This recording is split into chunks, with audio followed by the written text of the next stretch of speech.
of business. If you're not comfortable taking risks, you shouldn't be in business. Here in Sri Lanka, we have started focusing on enterprise development quite a lot, giving incentives to entrepreneurs. The government has themselves have initiated many programs such as Enterprise Sri Lanka that grants concessionary loans to develop startup businesses.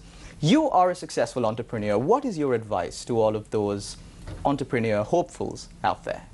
I'd give different advices depending on their ages. Well, let me start off there. Because if you're younger, the greatest asset that you have is time.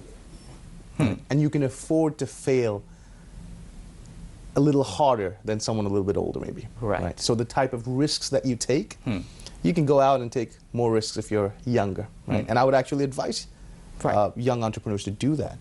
Risk-taking is a very, very, very key aspect of business. If you're not comfortable taking risks, you shouldn't be in business. Right?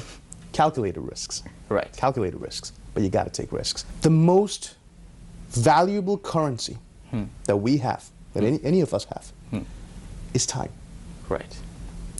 And we're all spending time at the same rate. But the question is, what's your ROI on that? What's your return on your investment of time? And that's entirely dependent on where you invest your time. Whether you're investing in education, whether you're investing in experimenting with things, learning about things, you know what I mean? Or whether you're just blowing it on Netflix, or you know, hanging out with friends. And so it depends. What you get out of it is what you put in. It's really that simple. So for young entrepreneurs out there, I think that's great. I think we need more entrepreneurs in this country. Right. Because business, small businesses, small to medium businesses are the backbone of any country. It really is, right? And the more we have that, the better, I think. So I encourage that, but going about it, I think there has to be a healthy take on taking risks and experimenting with stuff, learning stuff. You got to do stuff.